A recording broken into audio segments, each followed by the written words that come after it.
कौन कहते हैं इंट्राडे प्रॉफिटेबल नहीं होता? देखो, एक कंपनी है इंडियन मार्केट के अंदर जिसका डेटा सामने आता हुआ दिखाई दिया, और कंपनी ने करंटली 2025 के अंदर 1.6 लाख करोड़ के ट्रेड किए। जी हाँ, मैं बस 1.6 लाख करोड़ अमाउंट के ट्रेड किए हैं, और कंपनी प्रॉफिटेबल है। और कंपनी ने खुद स्टेटमेंट दिया है कि कंपनी के जो ट्रेड्स है वो 90% प्रॉफिटेबल है। अब देखो, ये मैं बात नहीं कर रहा हूं, यहाँ पे डेटा आता हुआ दिखाई दिया। कंपनी का नाम है ग्रेविटॉन रिसर्च, आप डेफिनेटली यहाँ पे पढ़ सकते हैं।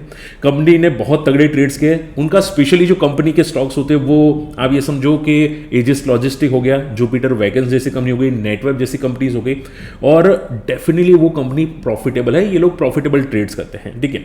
अगर आप ध्यान से देखोगे तो कंपनी ने पिछले 2025 पूरे अभी कंप्लीट होता हुआ दिखाई दिया, जिसमें 1900 ट्रेड किए हैं, और ज्यादातर ट्रेड जो है वो 80 करोड़ के पर ट्रेड डील होती है यहाँ पे, ठीक है। और कंपनी हर बार ट्रेड डील के डेटा में आती है। अब डेफिनेटली एनएससी का अपने ब्लॉक डील का डेटा पढ़ होगा, जहां पे ब्लॉक डील में ग्रेविटन रिसोर्स का डेफिनेटली नाम आता है। अब देखो, company generally small and mid caps में ट्रेड करती है। डेफिनेटली बात है कि भाई स्मॉल एंड मिड कैप्स में वॉल्यूम्स तो होते ही नहीं है इतने ज्यादा। लार्ज कैप्स में अगर करेंगे तो वहां पे कोई मोमेंटम होगी नहीं, तो वो लोग क्या करते हैं, स्मॉल एंड मिड कैप्स में ट्रेड करते हैं, वॉल्यूम जनरेट करते हैं, वहां पे स्कैल्पिंग करके निकल जाते हैं।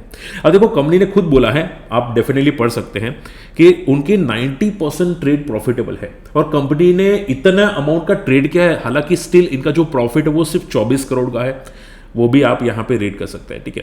तो शॉर्ट एंड सिंपल में क्या आ जाता है कि इंट्राडे ट्रेड पॉसिबल है, प्रॉफिटेबल होते हैं, बट आप सोच समझ के करो तो, ठीक है। और ऐसी इस कंपनी डेफिनेटली मार्केट में होनी चाहिए। अगर मार्केट में ऐसी कंपनी नहीं होती तो वॉल्यूम जनरेट कहां से होगे। इसके अलावा ध्यान से आप देखिएगा, आपको चार्ट पैटर्न में थोड़ा सिमिलरिटी मिलेगी। अगर आप ईजिस लॉजिस्टिक का चार्ट देखोगे, ठीक है, इसके साथ साथ आप यहाँ पे JWL का चार्ट देखोगे तो आपको सिमिलरिटी मिलेगी चार्ट्स की मोमेंटम में, जहां पे आपको क्लियर दिखाई देगा कि भाई मोमेंटम तो आ रही है, लेकिन वो नेक्स्ट डे को मोमेंटम कंटिन्यू नहीं हो पा रहा है। और मोमेंटम का रीजन क्या है, तो कि इन लोगों ने वॉल्यूम जनरेट करके इंट्राडे ट्रेड्स किए हैं, ठीक है।